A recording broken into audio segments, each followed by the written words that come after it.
Well, friends, Father Frank Pavone here, National Director of Priests for Life. Thank you for joining our broadcast tonight on very many platforms, and we always welcome your comments, your questions, and we're going to talk about some very important things tonight.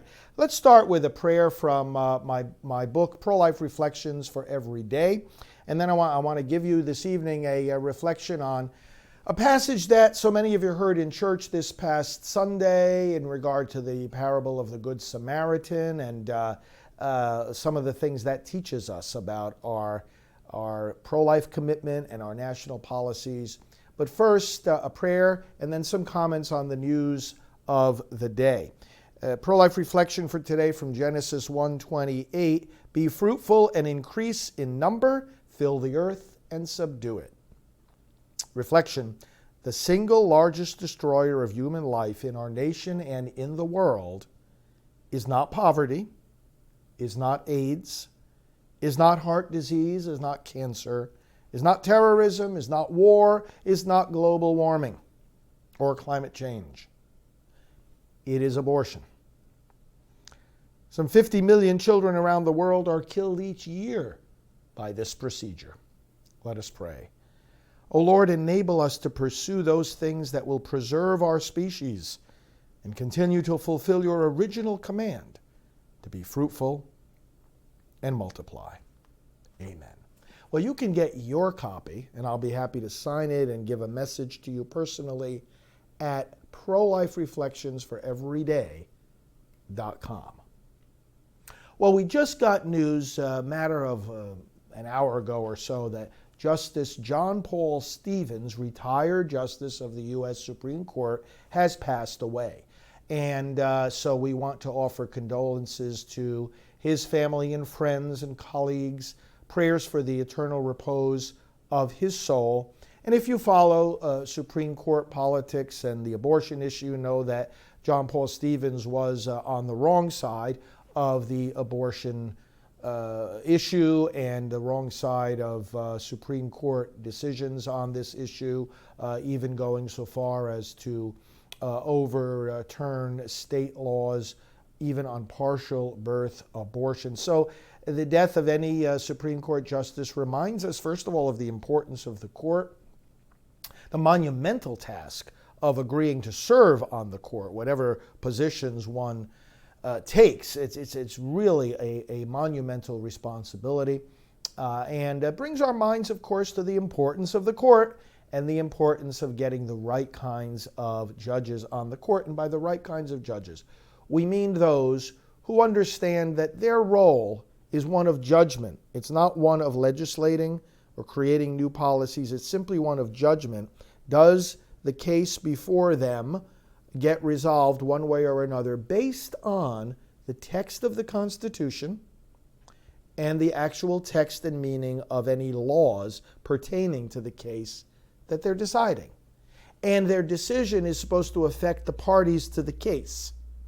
Courts are not supposed to be rewriting the Constitution or inventing rights that don't exist or changing laws that do exist. This is fundamental, and it's a good reminder. But above all, we want to extend our condolences to any family, friends of Justice John Paul Stevens, and as we do for anybody, commend their soul to the Lord and pray for their eternal repose. So that's the first piece of news I want to share with you here tonight. Now, I put in the title of our broadcast this evening, my friends, let's look and see if there is racism in these tweets of President Trump, for which he was criticized today on the floor of the House of Representatives. Listen, let's back up for a moment. We told you in the midterm elections that if the Democrats took control of the House of Representatives, they would not govern, and they haven't been governing. They would simply obstruct, criticize, do absolutely worthless and fruitless efforts at impeaching the duly elected president, whom they despise, and whose election they still can't wrap their minds around. And it's come to pass. It's come to pass. They just want to obstruct the work of the administration in any which way they can. Understand what's happening in the bigger picture here. This is all about the elections of 2020, and it's also about the election of 2016, which the Democrats still cannot accept in their mind, in their heart. They can't wrap their heads around the fact that Donald Trump won. Well, he did. He's our president, and it doesn't matter if people don't like it. There are ways of fixing that while a person is president. Well, you do what we did under President Obama. You refute his ideologies and you debate his policies and show why they're wrong and bad and harmful for America. You use the legislative process to try to improve those policies. And then you use the voting booth to express your position.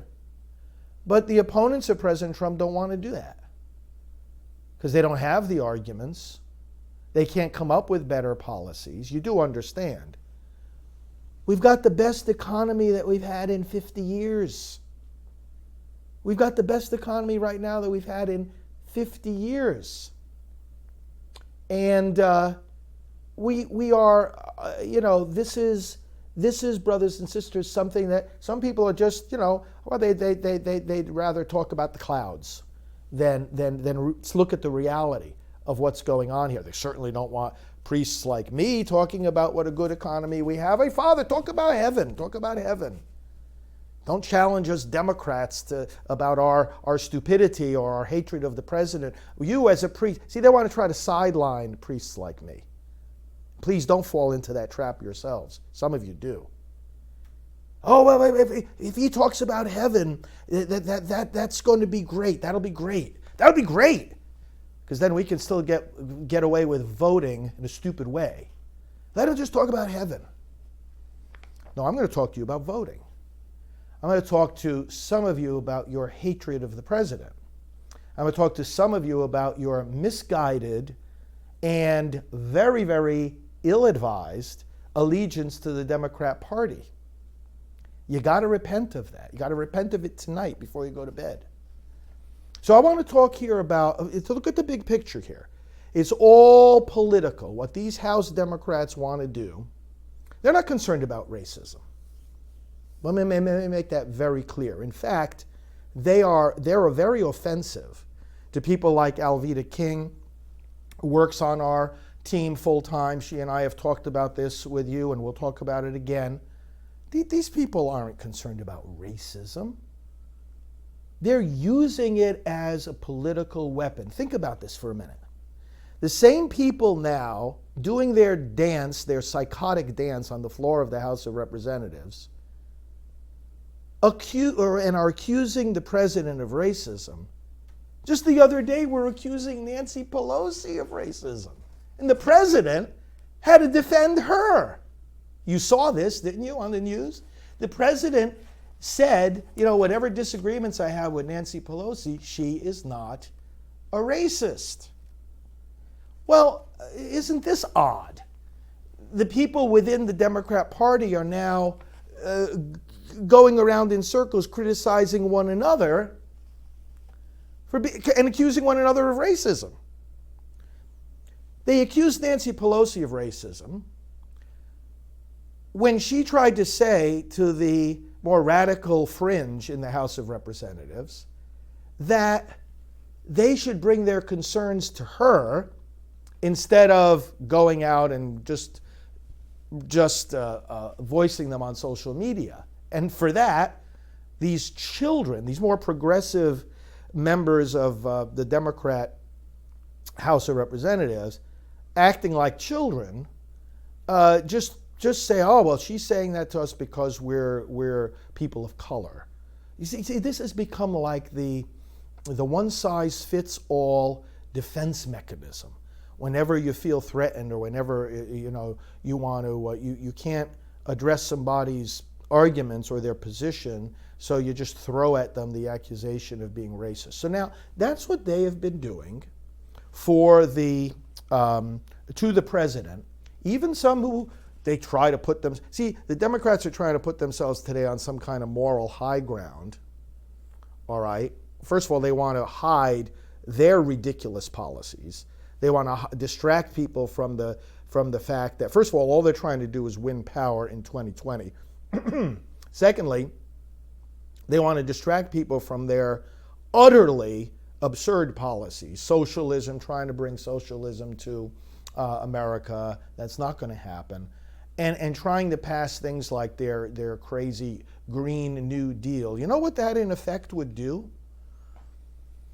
Put a $65,000 per family tax on top of what you have now. You want to pay an extra $65,000 a year to the government, each and every family listening to me right now?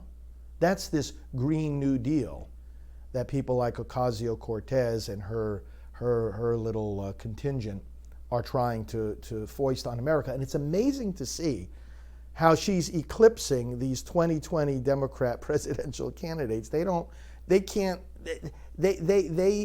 to go against her. They don't want to go. They don't have the intellectual strength to oppose these absolutely absurd ideas and policies. It's amazing. Yeah, Father Frank, don't talk about this, the Democrat loyalists are saying. Democrat loyalists in the church are saying this. Oh, that's another thing. The people how to put themselves on this moral high ground trying to represent Catholicism. I'm going to say something about the Catholic Catechism in a moment. But there are people now speaking out, oh, this is not Catholic. This is not befitting of our Catholic faith. You don't give me that nonsense. Don't give me any of that nonsense. Catholicism is based on truth, not on fantasy, not on political ideology. So I want to look at. Let me read these words that the president tweeted the other day that have caused so much controversy. But I want to look at this now from a moral perspective. Okay, those of us in the clergy, we teach morality. Okay, so let's look at this from a moral perspective and ask the question: is there racism in these remarks? Because if there's not, then we shouldn't be cheapening the term by applying it to remarks to which it doesn't apply. So let's see if really there's racism in these comments or not. Here's what the president said. So interesting to see progressive Democrat congresswomen who originally came from countries whose governments are a complete and total catastrophe, the worst, most corrupt, and inept anywhere in the world, if they even have a functioning government at all. Now, loudly and viciously, telling the people of the United States, the greatest and most powerful nation on earth, how our government is to be run. Why don't they go back and help fix the totally broken and crime-infested places from which they came?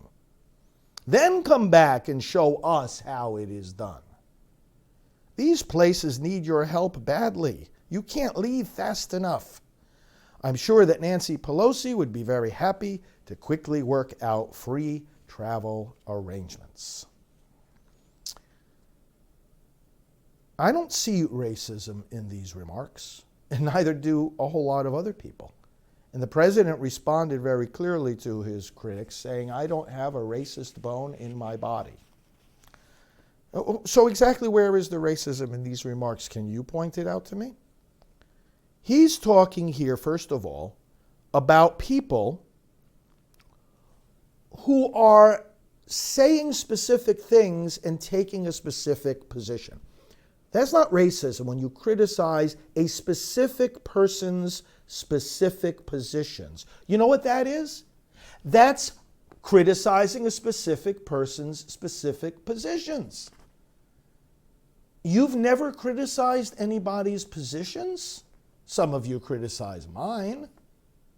How is that automatically racism? If the person whose position you happen to be criticizing, if the person whose actions you happen to be objecting to happens to be a person of color, does it flow logically that the reason you are objecting to their words or their actions is because they're a person of color?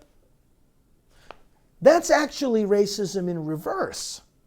In other words, the people who are accusing the president of racism here simply because he's criticizing their words and actions are getting closer to racism than he is. Here's what racism would look like in this context. If he were to say, okay, so we're talking about the background of these individuals, let's say Somalia or Puerto Rico, all Hispanic governments, let's say somebody said this, all governments of all Hispanic countries are corrupt and inept and the worst in the world. That would be a racist statement. But he's not saying that at all. He's saying the specific people who keep criticizing viciously the United States, in this case, these progressive Democrat congresswomen, are coming from places that have worse problems than we do here. Remember, this is the President of the United States speaking, so he has a moral obligation to lead this country in the best way he can and to take legitimate pride in the way he's leading the country and in the way the country is flourishing. So he's saying something that all of us patriotic Americans say and feel. It's like, hey, it's not so bad to be here. You mean to tell me, especially those who think his comments are racist, you don't get hurt when people say bad things about America? So, do you love this country? Does your heart get lifted up when you see the flag? Or again, for those of you who don't know the first thing of what the priesthood is all about, do you think a priest is not supposed to be patriotic? You think priests aren't supposed to talk about the flag or love the flag? I'm telling you, there's some Catholics out there, you have really got a twisted idea of what Catholicism is and what the priesthood is. But we'll address that at a separate time. Some of you are really way, way out there. Wake up! We're Americans. We love our country. We get hurt when somebody speaks bad about our country. Patriotism is a virtue. virtue. It's a virtue. Part of the fourth commandment, honor thy father and thy mother, respect for authority, respect for the country, the civil authority under which we live, headed up by a president. Wow. This isn't racism. This is patriotism.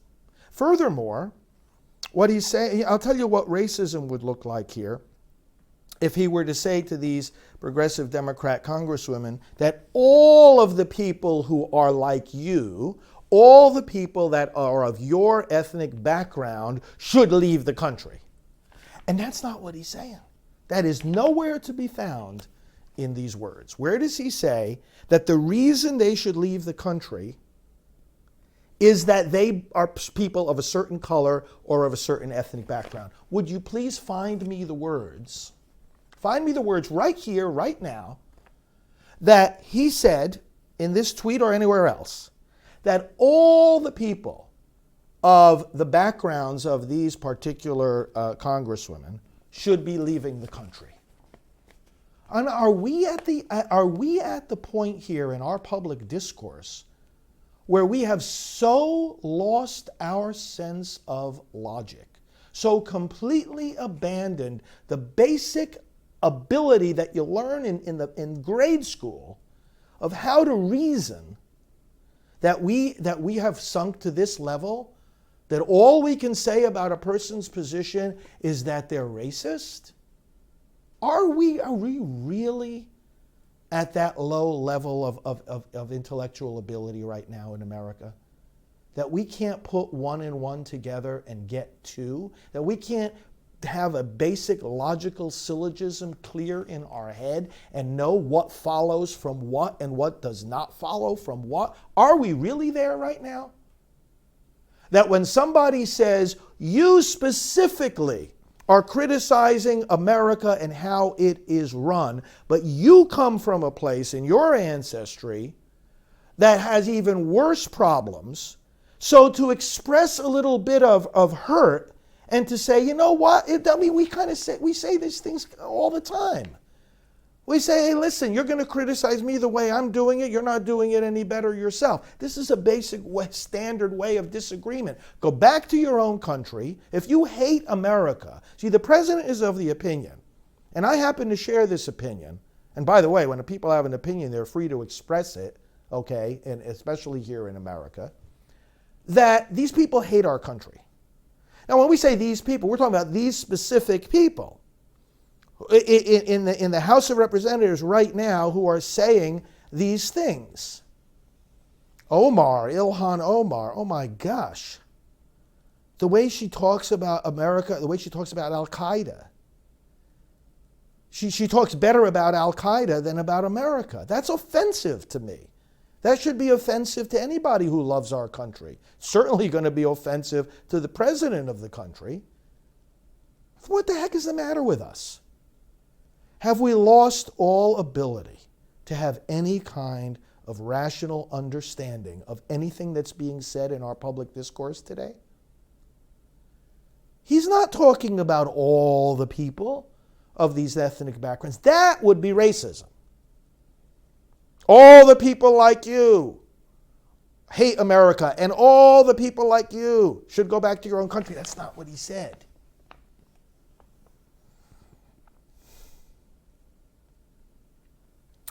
I don't get it.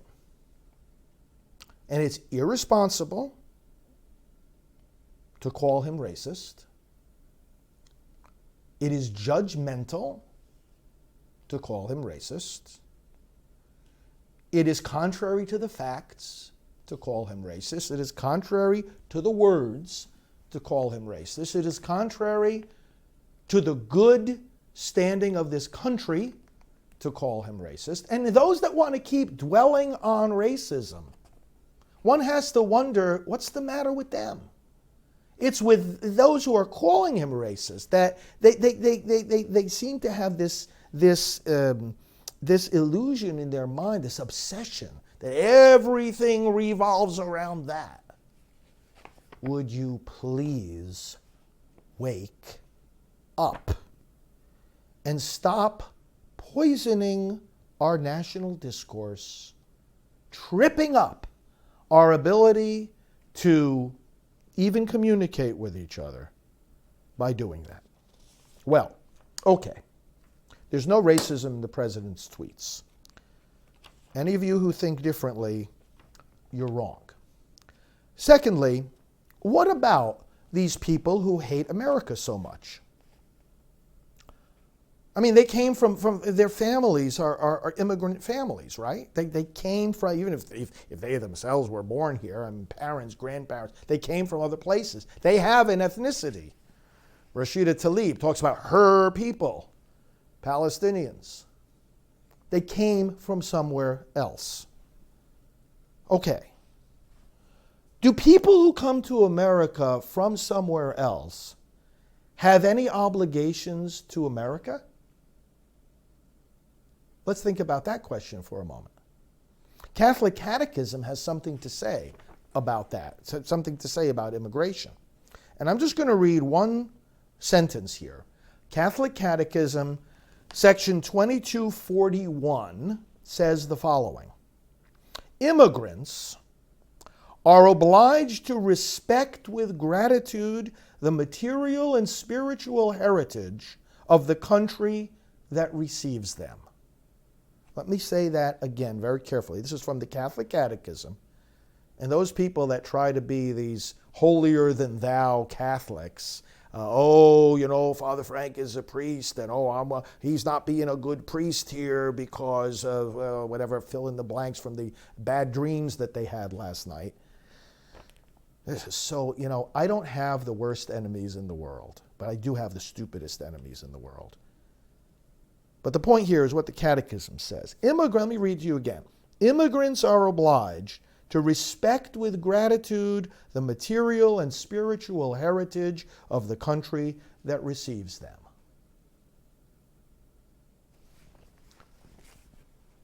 So then we come again to members of Congress who on a daily basis trash America, say that America isn't great, criticize America, deny the exceptionalism of America, talk about Al-Qaeda more favorably than they do of America, trivialize events like 9/11, lack the love, pretend that they want to serve this country, but lack the love and the passion necessary to serve this country.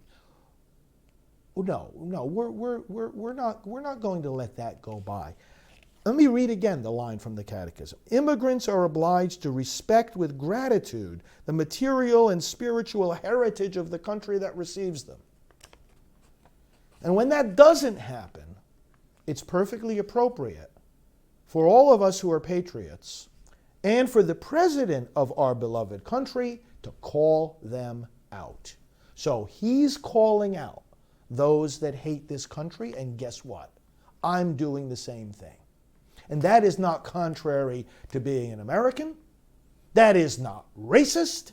That is not contrary to being a priest. That is not contrary to being a Christian, and not a single person should try to say that it is. Because if you say that it is, we will just double down all the more on saying what we are saying. Enough is enough of this nonsense. It's offensive to reason. It's offensive to logic. It's offensive to America and to those of us who love America. Now, let me go to my friend now, Gary Bauer. Gary heads up American Values. Gary served, Gary was a candidate for President of the United States, and he's a great public servant. I'm proud to call him a friend and a colleague. I want to read, he sends out a daily update email, and I want to read his reflections about what's been going on in the last few days, and this very intense public discord that has been going on with emotions running high on both sides. He sent out this email today called "Trump versus the Squad," and let me read this is from Gary Bauer. Look him up, Bauer. If there has been a consistent theme in these daily reports lately, it has been the growing anti-Americanism of the left. President Trump took it on in recent days, and now the left is howling in fits of rage. As you undoubtedly know by now, the president tweeted over the weekend that, quote, loud and vicious voices, end quote, on the progressive left were attempting to dictate how the U.S. should be run. He suggested that they, quote, go back and help fix the totally broken and crime-infested places from which they came, close quote. Yesterday, amid mounting criticism, the president doubled down, saying, quote, as far as I'm concerned, if you hate our country, if you're not happy here, you can leave, end of quote. By the way, I proudly say the same thing. You don't like this country? I'm certainly not forcing you to stay here. Nobody else is either. Leave. And again, that's not racist to say that. We're not saying all the people from your country should leave. All the people of your racial background should leave. Is that what we're saying? For goodness sake, stop hallucinating. We're saying you specifically who hate America. If you hate it so much, my goodness, let's put you out of your misery. We don't want to see you suffer so much. Leave. How is that racist? You tell me.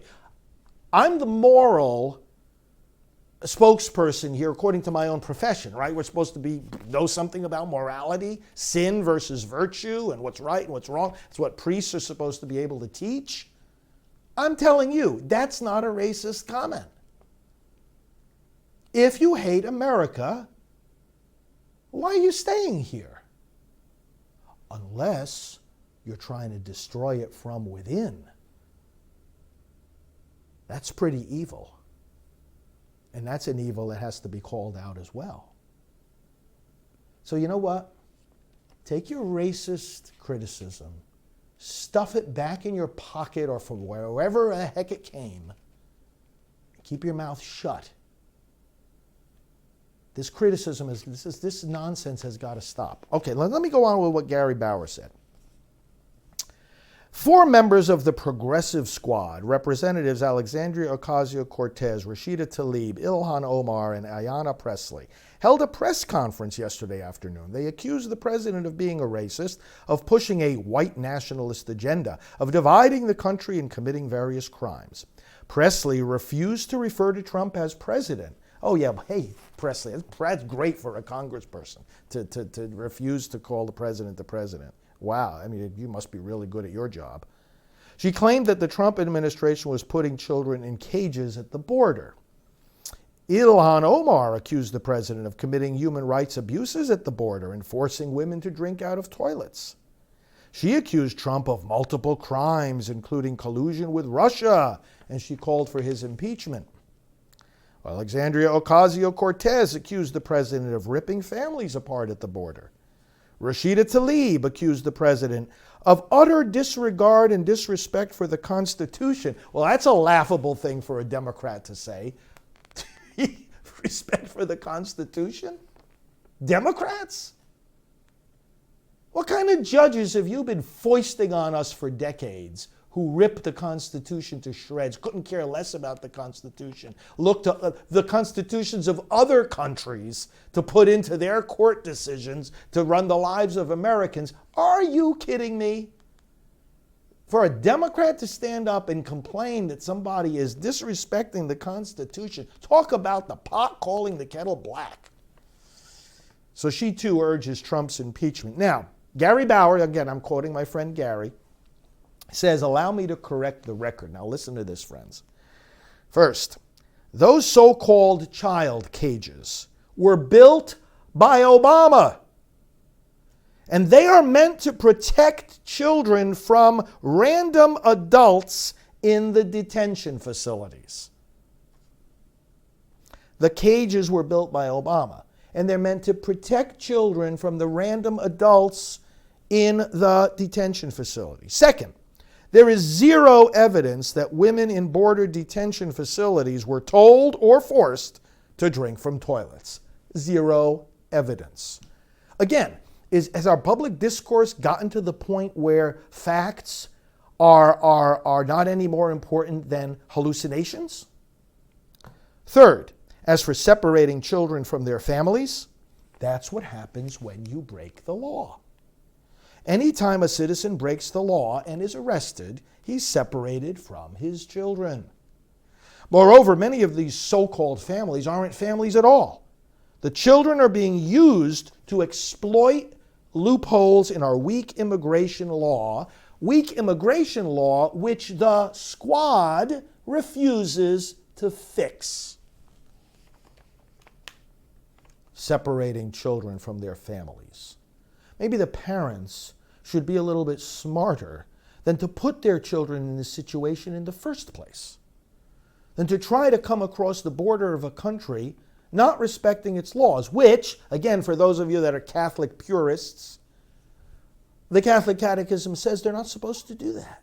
They're supposed to respect and obey the laws of the country that they are seeking to enter. Don't throw Catholic teaching at me. They're supposed to respect and obey the laws of the country they're seeking to enter.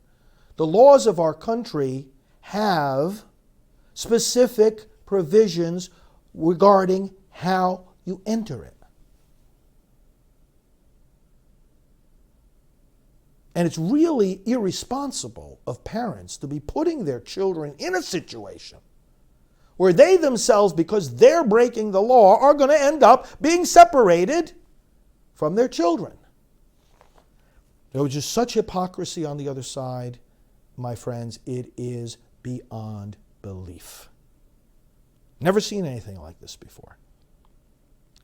Fourth, Gary Bauer says, Robert Mueller and his team of Clinton-supporting lawyers found no evidence that President Trump colluded with Russia.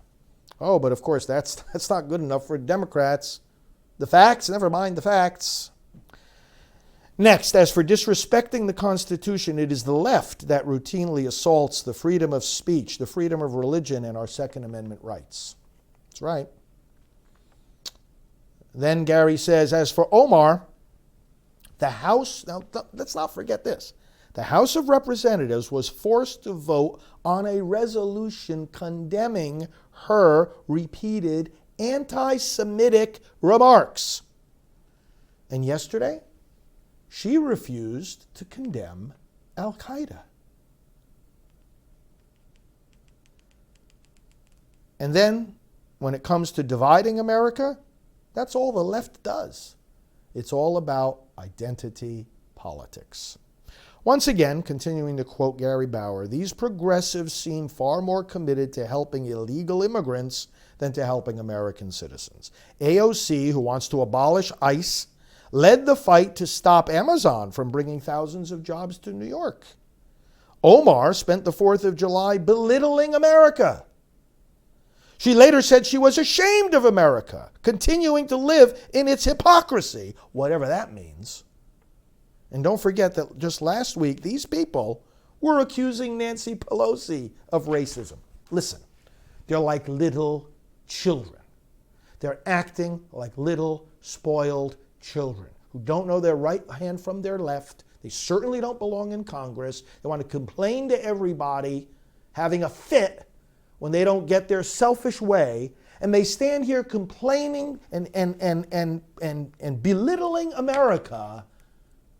And then they get offended when somebody suggests that maybe they should just leave. I just don't understand this.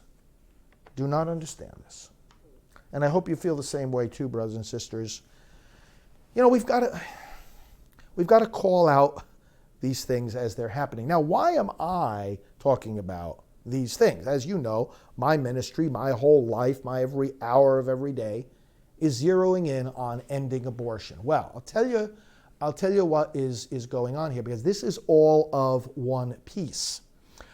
These people aren't interested in ending racism. They're not interested in helping immigrants. What they are interested in doing is getting President Trump out of the White House. And what fuels that Trump derangement syndrome, ultimately at its root, is abortion. These people are criticizing the president for disrespecting the Constitution, and meanwhile, they don't even see that the Constitution has nothing to do with abortion. They think there's a right to abortion and even think there's a right to infanticide. These people are trying to take the moral high ground to talk to us about children at the border, and they can't even lift a finger to protect children born alive after a failed abortion. Every single day in the House of Representatives, the Democrats are blocking an effort that the Republicans have been raising day by day to have a debate and vote on a law that would protect children born alive after a failed abortion. So I'm bringing all this up because these are the very same people that are motivated in all of this. Mark my words, they are motivated by continuing the American Holocaust of abortion. And if we're going to end abortion, we have to understand the roots of why it continues. And at the roots of why it is continuing are these out-of-touch radical Democrats. That's the fact of the matter. That's what this has boiled down to. And they see President Trump's determination to end abortion. They see all the money he's taking away from the abortion industry, your money and mine, which isn't supposed to go to baby killing. Even those who think that abortion should be permitted, by and large, don't want to be the ones to pay for it. So the president's on our side here. And they hate that. They hate that. And they want to do everything they can. All of this is just about to smear the president's reputation so that maybe they will affect some of the voters not to vote for him in 2020 so that they can continue unbridled their abortion business. The only thing standing in the way, politically and legislatively, of the abortion industry just expanding out of control right now is President Trump and his administration and the Republican Senate. And they know that full well, and they hate that. Remember, these are the same people. All these people crying racism just like the boy cried wolf are the very same people who tried to destroy the reputation and career of Judge Brett Kavanaugh, who is now, thank God, Justice Brett Kavanaugh. And that fight was all about abortion too. Don't make any mistake about it. These are the same people. They were trashing Judge Kavanaugh without any corroboration whatsoever. Don't forget about that. Get the book, Justice on Trial, that just came out. My colleague, Carrie Severino, and also Molly Hemingway wrote this book. Fantastic, in-depth look at the Kavanaugh trial. It's very important that it's coming out right at this time, because we can't forget these are the very same people. They're not afraid to make things up. They're not afraid to slur and smear people's reputations and their record. They don't care about the facts. They couldn't care less about the truth. And they certainly don't have any moral high ground to stand on, while their hands are filled with the blood of children killed by abortion. That's what this is about.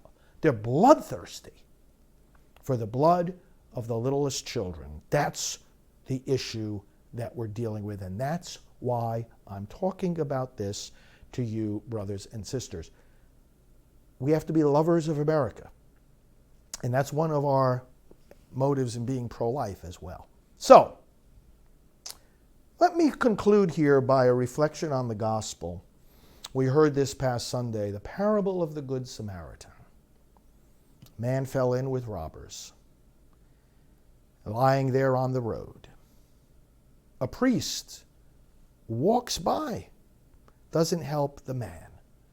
A Levite walks by, doesn't help the man. A Samaritan, Jesus said, came by, looked at the man, took pity on him, picked him up, brought him to an inn on his own donkey, and paid for his treatment. And then Jesus said, who was the neighbor to the man? And they answered him, the one who treated him with compassion. And Jesus said, then go and do likewise. Treat your brothers and sisters with compassion. The first thing you do to treat somebody with compassion is to protect their life. The single greatest offense against compassion in our society is abortion.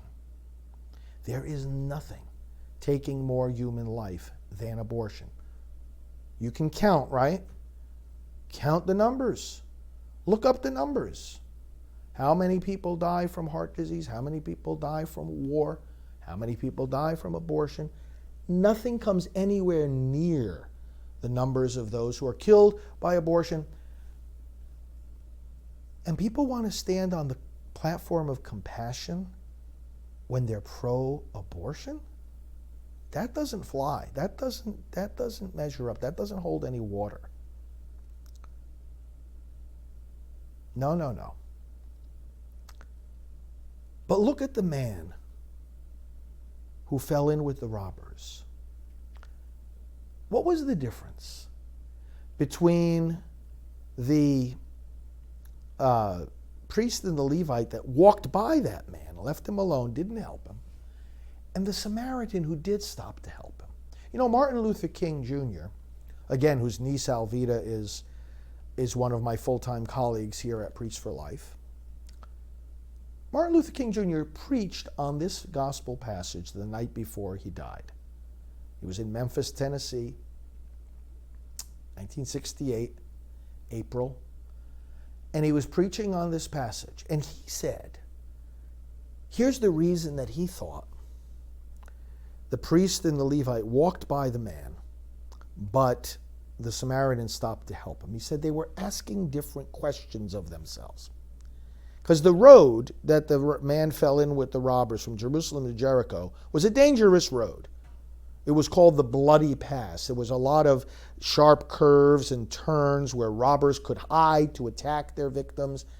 And so people going down that road were kind of afraid. You know how it is when you walk through a neighborhood that you know is dangerous. You're kind of your pace picks up a little bit, and you're looking from side to side to see if there's any dangers. The last thing you want to do is stop for any reason whatsoever, right?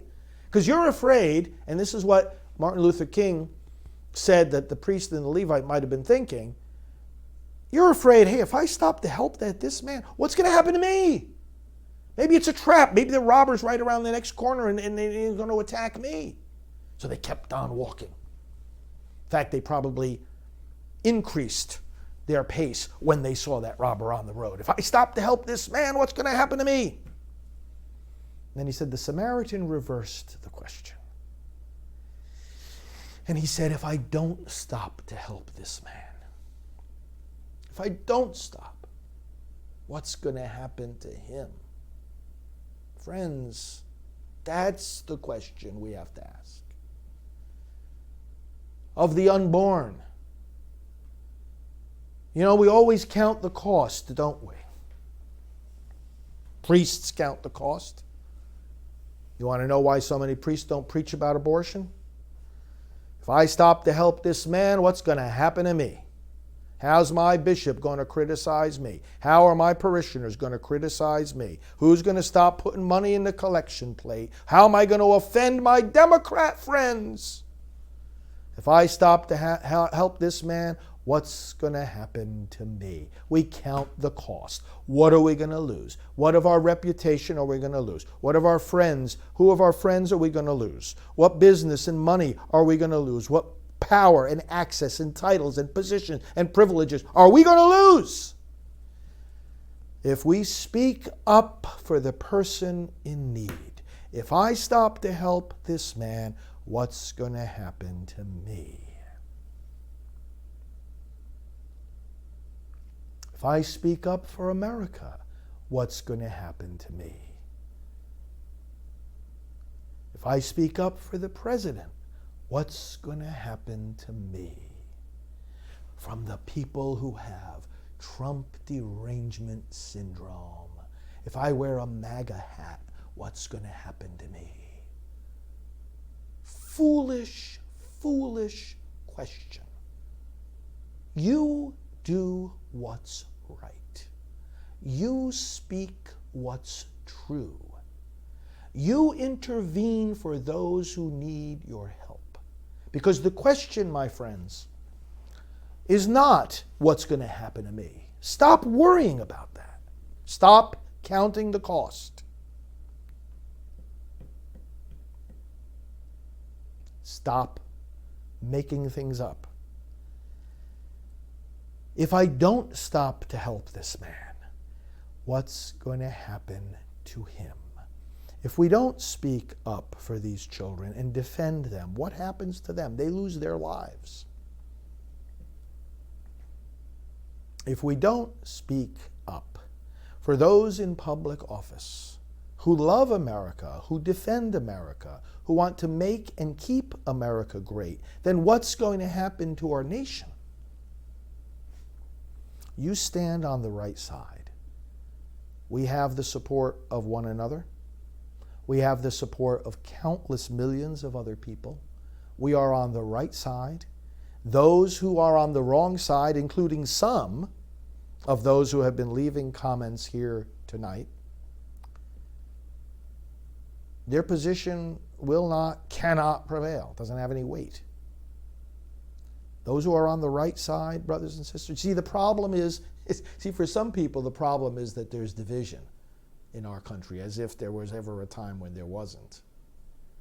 For some, the problem is that there's a division in the church, as if there was ever a time when there wasn't. The problem is not division. The issue is not that there is a division. The issue, the concern, the main thing you should be worried about is whether you're on the right side of the division. Oh yes. Some will be offended. You mean to say, oh, I like that comment. If I perish, I perish. Let's roll. Let's roll.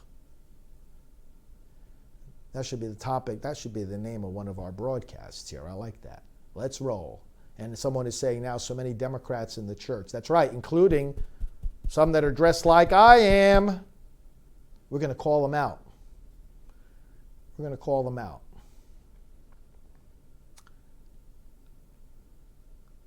Don't count the cost.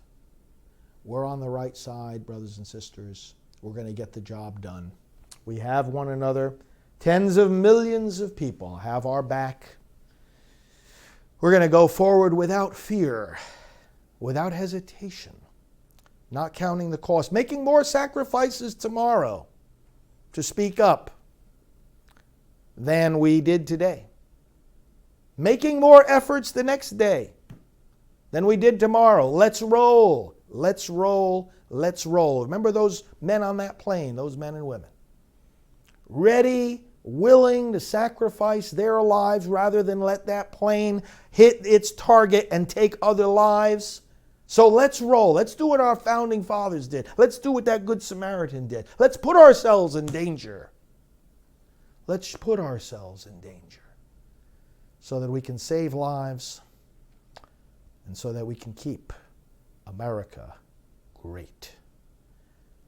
Thank you for watching. May the Holy Spirit, who gives light to the mind, who gives speech to the tongue, who gives strength to the weary, who gives salvation to all, come upon you, bless you, answer your prayers, protect your family, and make you a strong witness to everything that is good and true.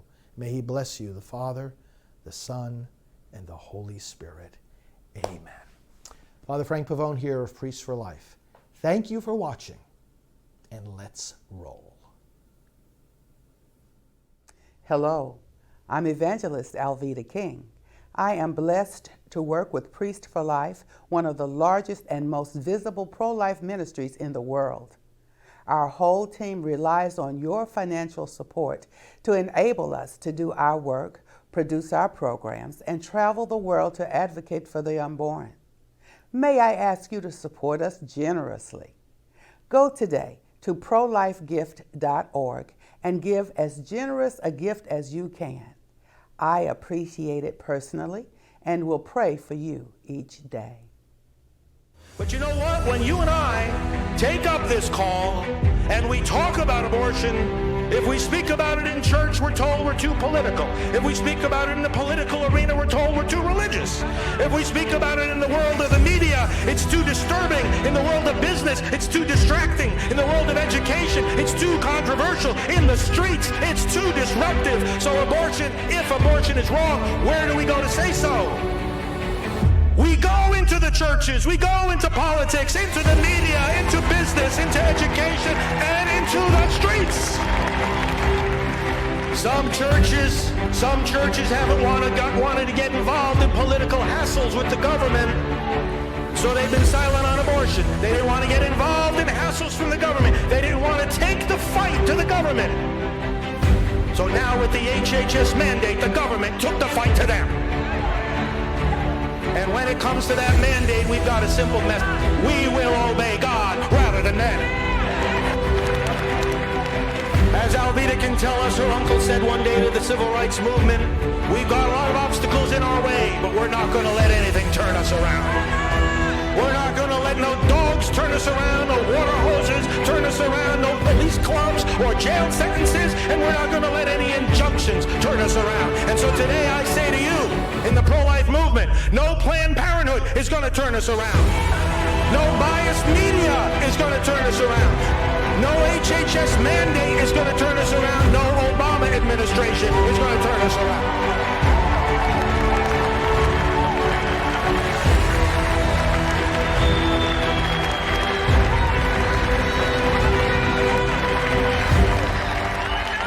But you know what? When you and I take up this call and we talk about abortion, if we speak about it in church, we're told we're too political. If we speak about it in the political arena, we're told we're too religious. If we speak about it in the world of the media, it's too disturbing. In the world of business, it's too distracting. In the world of education, it's too controversial. In the streets, it's too disruptive. So abortion, if abortion is wrong, where do we go to say so? We go into into the churches, we go into politics, into the media, into business, into education, and into the streets. Some churches haven't wanted to get involved in political hassles with the government, so they've been silent on abortion. They didn't want to get involved in hassles from the government. They didn't want to take the fight to the government. So now with the HHS mandate, the government took the fight to them. And when it comes to that mandate, we've got a simple message. We will obey God rather than them. As Alveda can tell us, her uncle said one day to the civil rights movement, we've got a lot of obstacles in our way, but we're not going to let anything turn us around. We're not going to let no dogs turn us around, no water hoses turn us around, no police clubs or jail sentences, and we're not going to let any injunctions turn us around. And so today I say to you, in the pro-life movement, no Planned Parenthood is going to turn us around. No biased media is going to turn us around. No HHS mandate is going to turn us around. No Obama administration is going to turn us around.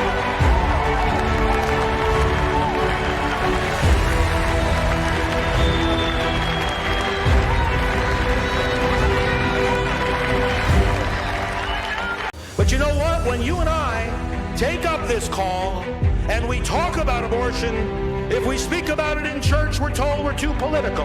If we speak about it in the political arena, we're told we're too religious. If we speak about it in the world of the media, it's too disturbing. In the world of business, it's too distracting. In the world of education, it's too controversial. In the streets, it's too disruptive. So if abortion is wrong, where do we go to say so? We go into the churches, we go into politics, into the media, into business, into education, and into the streets. Some churches haven't wanted to get involved in political hassles with the government, so they've been silent on abortion. They didn't want to get involved in hassles from the government. They didn't want to take the fight to the government. So now with the HHS mandate, the government took the fight to them.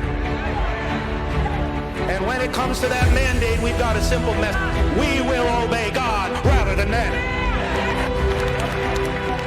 As Alveda can tell us, her uncle said one day to the civil rights movement, we've got a lot of obstacles in our way, but we're not going to let anything turn us around. We're not going to let no dogs turn us around, no water hoses turn us around, no police clubs or jail sentences, and we're not going to let any injunctions turn us around. And so today I say to you, in the pro-life movement, no Planned Parenthood is going to turn us around. No biased media is going to turn us around. No HHS mandate is going to turn us around. No Obama administration is going to turn us around.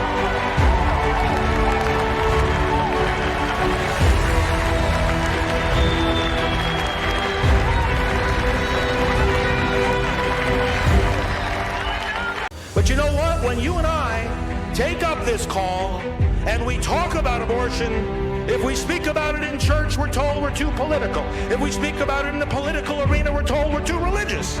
If we speak about it in the world of the media, it's too disturbing. In the world of business, it's too distracting. In the world of education, it's too controversial. In the streets, it's too disruptive. So if abortion is wrong, where do we go to say so?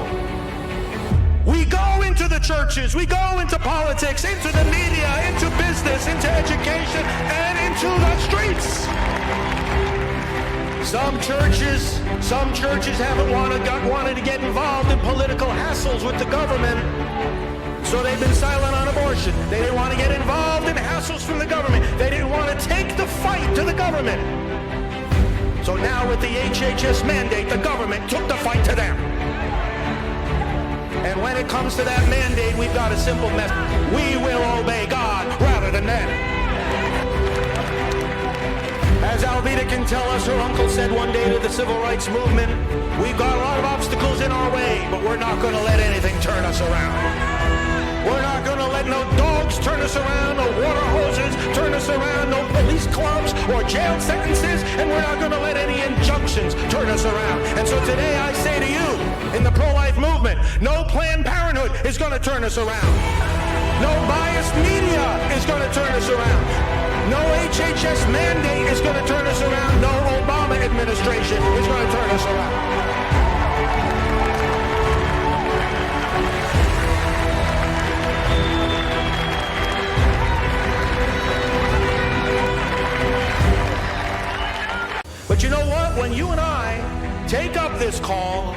and we talk about abortion, if we speak about it in church, we're told we're too political. If we speak about it in the political arena, we're told we're too religious.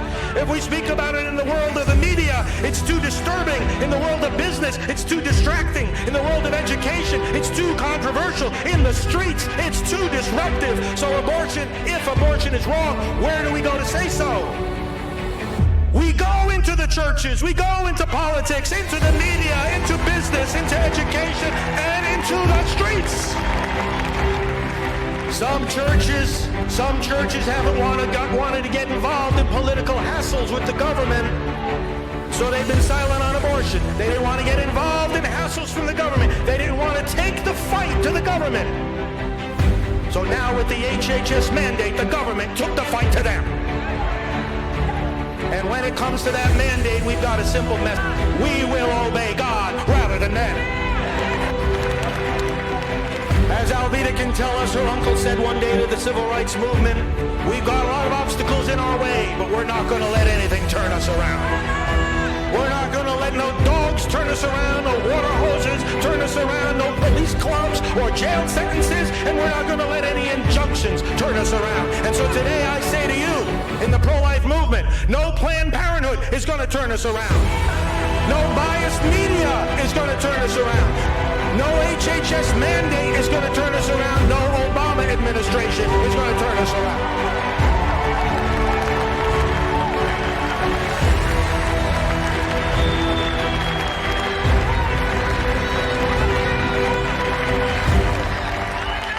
But you know what? When you and I take up this call and we talk about abortion, if we speak about it in church, we're told we're too political. If we speak about it in the political arena, we're told we're too religious. If we speak about it in the world of the media, it's too disturbing. In the world of business, it's too distracting. In the world of education, it's too controversial. In the streets, it's too disruptive. So abortion, if abortion is wrong, where do we go to say so? We go into the churches, we go into politics, into the media, into business, into education, and into the streets. Some churches haven't wanted to get involved in political hassles with the government, so they've been silent on abortion. They didn't want to get involved in hassles from the government. They didn't want to take the fight to the government. So now with the HHS mandate, the government took the fight to them. And when it comes to that mandate, we've got a simple message.